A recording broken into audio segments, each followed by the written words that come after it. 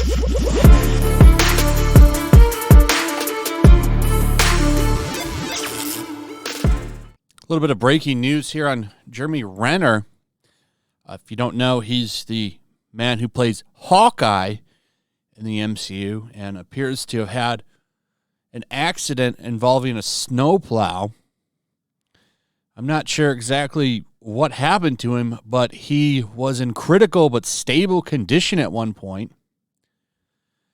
Jeremy Renner is in a critical but stable condition with injuries suffered from experiencing a weather-related accident involving a snowplow.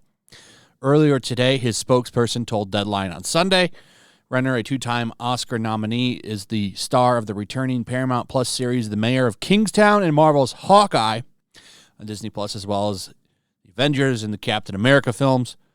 Deadline has heard word of an accident that Renner had to be airlifted early Sunday to the hospital. His spokesperson said his family is with him now, and he is receiving excellent care. And it's all the details. There's pictures of him in it. I don't know what happened. Maybe it crashed. I certainly hope he's okay. I actually think that he's a pretty normal dude, mostly, for Hollywood, which is a rarity. So either way, even if he was a dick, I would not wish any harm to anybody, so I hope he's okay. Kind of big news yesterday that hit. I think, 1 a.m. that hit. So I wonder what happened. Just glad, hopefully, he seems okay. That's what I've seen from all of the outlets that I've read stuff on. He was in critical condition, but he's stable, which is a good thing. So I'm hoping he'll pull through. But if something happens, I'll keep you updated. But that was the big thing. Now, let's get into some MCU stuff. Here's the big rumor. Hugh Jackman and Tobey Maguire will reportedly meet and fight alongside each other in Avengers Secret Wars. So this is more pulling at the member berries. That's what this is. Secret Wars is for sure going to have all the universes. I know exactly what they're going to do with this. They're probably going to make Battle World in Secret. Well, it would definitely be Secret Wars 3. And that was the one where the entire event was designed to get Miles Morales into the MCU. And what I think they're going to do is Secret Wars. Now, this is just my theory, is the MCU Secret Wars is going to be how they get the Fox mutants into the MCU. So I think what's going to happen is at the end of Secret Wars, they'll just merge those mutants over into the MCU. Some of them, not all of them. And then they can have some established Fox mutants. That's the rumor, too, by the way, before I came up with this. It wasn't how they got there. They just said that they were going to bring in some Fox X-Men to interact with new MCU versions. Hugh Jackman's not coming back. He will not be coming back, but he's going to be in Secret Wars. For sure, 100%. And then they'll probably have an MCU version of him that will interact with, I could see them bringing Halle Berry back to play Storm. Stuff like that. That's just a theory, but it kind of makes sense because then they can get you with the ones you liked, and it would kind of help with establishing an X-Men that's kind of already fully formed. Because, I mean, how do you explain their absence? I mean, they've started going over mutants in the MCU. Namor. They turned Kamala Khan into a mutant. So this way they could bring them in and, you could say, well, okay, well, we had the X-Men here. We're going to establish that here in the MCU. I do think that rumor is likely true. Now, let's move on to some funny shit. Dan Slott. You don't know? A Marvel writer known for nothing. The most mediocre writer in all of the industry. Doesn't really push any edges. It's just safe. In fact, he doesn't even write most of his shit. He kind of outlines it, and then Christopher Yost or somebody else will come in and put the dialogue in there for him. Why does he do that? Well, that's because he spends his entire day arguing with Trump. A one-sided argument, by the way, because Trump has no idea who the hell Dan Slott is. Or other Republicans. Or arguing with fans online. and then blocking them and then arguing with them. That's kind of his thing. He really was the, if I was going to say what he's really known for groundbreaking is shitting on fans. He was the first to kind of push that, to be shitty at fans. He also likes to brag that he's wrote more issues of a character than anybody else. He's going to do as She-Hulk. He also is about to overtake Spider-Man and be the most, I think, the guy who's written the most Spider-Man issues. Unfortunately for him, quality is not quantity. He did 10 years on Amazing Spider-Man. I can't think of a groundbreaking run that he did. He really didn't define anything. I guess he came up with Spider-Verse, but that's an idea he stole from the animated series, because the animated series had a Spider-Verse too. That's the first Spider-Verse. He just called it Spider-Verse and decided to make a story about it in the comics. So, in my opinion, he's kind of a hack. Now, here he is, melting down again over She-Hulk criticism. And this is where I'm guessing it started. He answers the MCU Direct here. What are your three favorite MCU projects of 2022? He says Guardians of the Galaxy Holiday Special. Actually agree with that one. And he has Werewolf by Night. I agree with that one. That was actually pretty good. And then She-Hulk Attorney at Law at number 2. Now, this is what's funny about that. He got a lot of shit in the comments.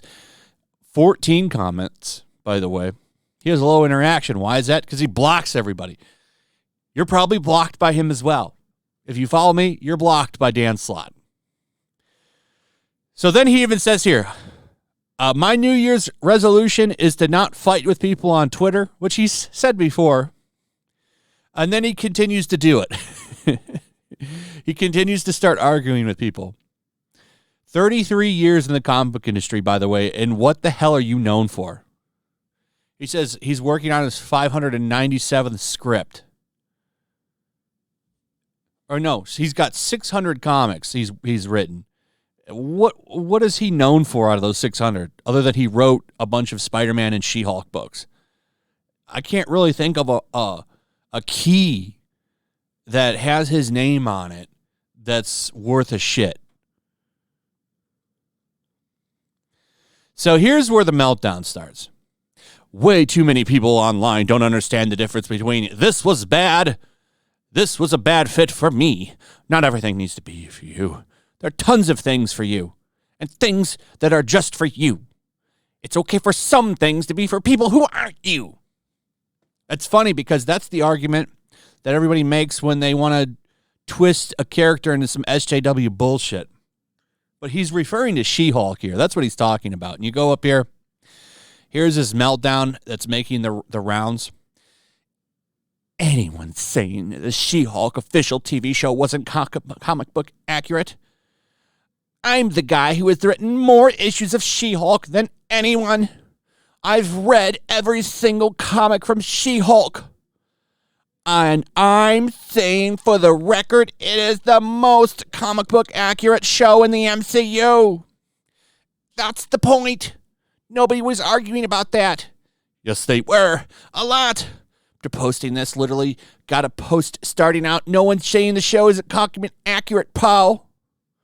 Love the goalposts moving because the show isn't comic accurate. Talking point has been going on for months from people who clearly have never read She-Hulk. People arguing the twerking scene in She-Hulk wouldn't have happened in the comics. Bryant had She-Hulk jumping rope in a bikini. I had her karaoke, dancing, and partying so hard it was causing structural damage to Avengers Mansion. This is the hill they want to die on. People upset over She-Hulk twerking for fun with a celebrity that she liked somehow have no problem with Tony Stark having a stripper pole in his private jet in Iron Man 1 with women Tony Stark was paid to dance for his pleasure. Spare me this newfound outrage. Then he says, work hours, have a great day. This is 50 minutes ago, my time. This dude is terminally online, which is bad for him because he didn't make any money doing this shit. He just likes to get on there and piss people off. But he got She-Hulk trending. Maybe that was his point. Now, tons of articles are going to come about this show, about how it's comic book accurate, and She-Hulk writer backs up show. I almost wonder if this was just like desperate moves for Marvel and they had him do this, but he probably did this for free with no one pushing him, because She-Hulk is a disaster. Everybody hates it. It got low ratings, and it's just a shitty show. And to say that the show is comic book accurate is a joke. And you know it is, Dan Slott. All you're doing is kissing ass again. Funny, you've never written a Hollywood script. For all of that ass kissing that you do and all of those comic books that you write, you've never been offered shit. The closest you've gotten was you got to be a consultant on a Spider-Man cartoon that got canceled. That was when Marvel tried to rip off Spectacular Spider-Man. I forget the name of it, but it was like a short-lived Spider-Man show. It was after Ultimate Spider-Man, and it had an awful art style. I can't remember. I think it was just called Marvel's Spider-Man. I don't remember. But it was clearly them trying to rip off Spectacular Spider-Man, and Dan Slott was a consultant on it, and it had zero impact. No one talks about that show. No one cared or gave a shit about it. And Dan Slott wrote Spider-Man for 10 years. You think it would have been the greatest show ever. But the problem is, his Spider-Man, no one gives a shit about it. It's almost like the Lost Years, because no one cares. More people were talking about Nick Spencer's run after Dan Slott took over than anything in years. In fact, he actually defined some shit in the character, and he was only there for 100 issues. Dan Slott defined shit. Dan Slott, I always remember him for being the guy that put Peter Parker in a feminist agenda shirt and had him sleeping on Mockingbird's couch because she used him as a sex toy. Dan Slott, you're overrated, and you should probably consider retiring. You can retire off with your 12 cats and just, bitch online all day. Stop wasting everybody's time. Anyway, that's pretty much it. Let me know what you guys think. Also, if you would please like, subscribe, share the video. Make sure you're still subscribed. Hit that notification bell. Check out my Rumble and Locals, and I'll see you on the next one. Peace. Make sure to check out my Locals. There's a link in the description. It's a fun community that I'm trying to build over here. If you don't want to support me on YouTube, you can come over here. None of that money goes to YouTube. You also can just come over here for free. But if you are a supporter over here, I do plan on doing an extra live stream once a month and throwing links to the supporters so you can actually come on and have a supporter live stream with me. Also, it's a good place to catch all of my content. You don't have to worry about notifications like YouTube. They'll definitely work over here. So come check out my Locals.